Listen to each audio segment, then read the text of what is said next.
اللهم صل على سيدنا محمد وعلى آل سيدنا محمد. سلام على أحلى ناس. إن شاء الله اليوم جبت لكم لوحة من لوحات المطبخ الجزائري.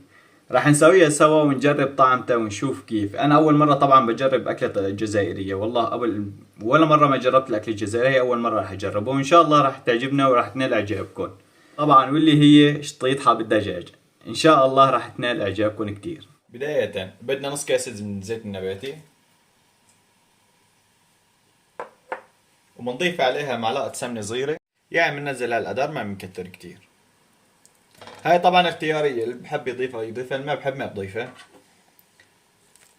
وهلا بننزل قطع الفروج، بنقليهم شوي بالزيت، بنعرف ما تقلوا شي منيح.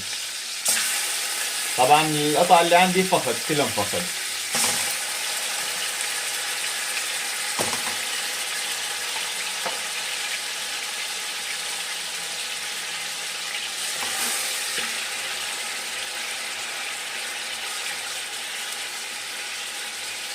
هلا بعد ما قليناهم على الطرفين رح ننزل عليهم البهارات، معلقة بابريكا، زنجبيل معلقة صغيرة، فلفل اسود معلقة صغيرة، بدنا ننزل كاري يعني شي انه نص المعلقة او نص معلقة، وعندي 4 سنيات توم كمان راح ندقهم، نحط عليهم رشة ملح،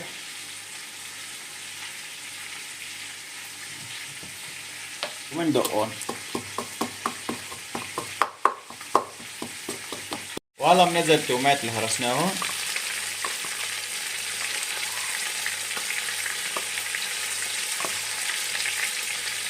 ونقلبهم مع بعض،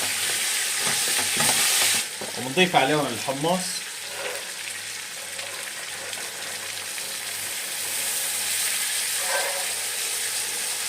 ونقلبهم.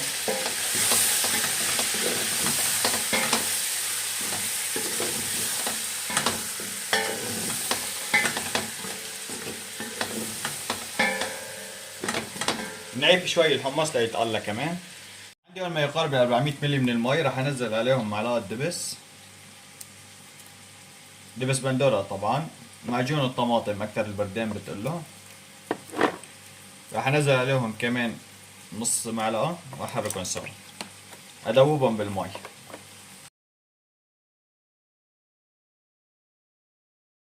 وهلا بننزل بمعجون الطماطم اللي سويناه،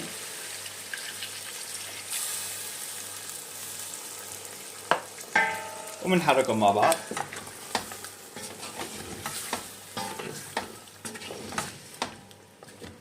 طبعا يا جماعة ما راح احكي لكم، بس الريحة والله بتشد، الريحة فعلا فعلا كتير طيبة. طبعا بنتركها بس شوي لتعقد، وبعدين بننزل عليها بنضيف مي كمان. والله راح اضيف عليها المي وعيفها لتستوي. هلا بعد ما غبرتها بالمي كافي هيك، بغطيها وبعيفها لتستوي. ونسينا نضيف عليها الملح، نضيف عليها ما يقارب النص معلقة من الملح، لاني حطيت مع الثوم ملح انا، حوشتها هيك. طبعا بما انه سوريا عم بسوي اكله فيها حمض، فلا بد انه يكون جنبها رز، يعني خلينا نعتبرها اكله جزائريه بنفس سوري. وهيك بنكون جهزنا اطيب شطيطة جزائريه. شوفوا لي كيف طالعها الجمال، شايفين كيف؟ وهلا راح نجربها. اول شي راح نجرب الخبزه طبعا. بسم الله.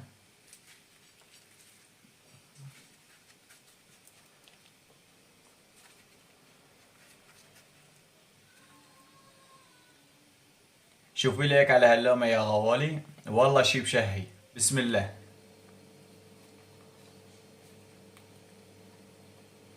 مم.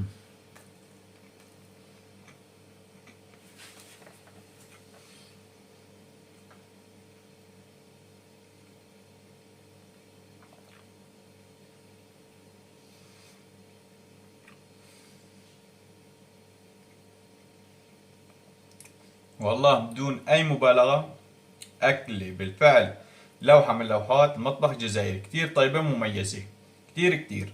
يعني البهارات مع اللحمة جايبة طعم كتير طيبة. طبعا مثل ما قلت لكم هي أكلة جزائرية ولكن بنفس سوري، مشان هيك سويت رز وراح نجربها مع الرز. بسم الله.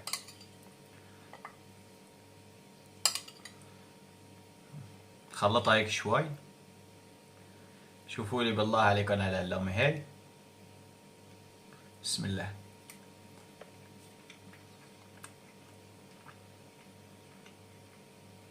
تحفة والله تحفة، كثير طيبة. بتمنى منكم يا غوالي إذا عجبكم المقطع تشتركوا بالقناة، تدعمونا بزر اعجبني، والسلام عليكم.